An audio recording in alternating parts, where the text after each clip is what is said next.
was a writer. I'd been a writer my whole career. I was a news reporter, then a sports writer and a columnist in San Diego. Then the Sacramento Bee hired me to come up here and be their lead columnist. One day, Whitey said, hey, why don't you come by sometime and we'll put you in the studio and we'll all just do a show together. That'll be fun. That was going on 8 years ago.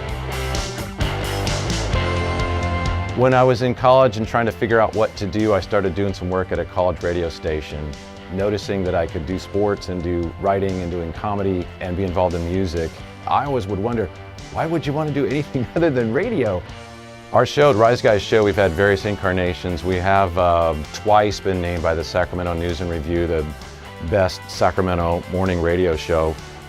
Mark has, he's smart and he's got experience and credibility that is really hard to find and often brings a real balance to the show. Whitey is extremely smart. He's extremely well organized. He comes to the show every day completely prepared to go. And then once we get to the air, he's absolutely committed over 4 hours a day to be playful. And I've always loved that. I think what moves our show is we strive every day to be the smartest show on the radio, but we never forget to have a good laugh. That's what sports is, because that's how you talk to your friends about sports.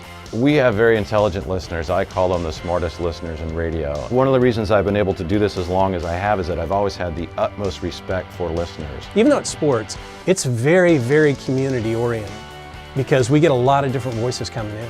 There's more ways than ever now to interact with listeners through social media.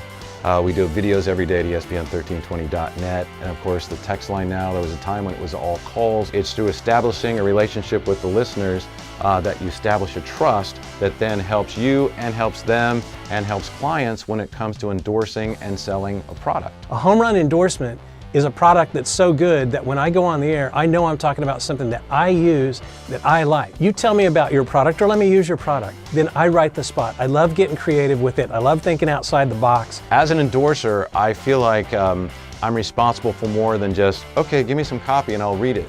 I feel like it's partly my responsibility to make sure that the arrangement works for everyone. We go through the same thing that every one of our listeners goes through.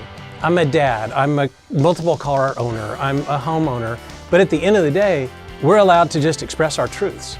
And listeners really connect to the fact that we're not bought and paid for. And so when I'm talking about a product, I know I'm connecting with people because they're basically in the same boat I am. People know that they can trust what I say. I use what I endorse, and the things I endorse are good products that I believe in and that our listeners should use and believe in as well.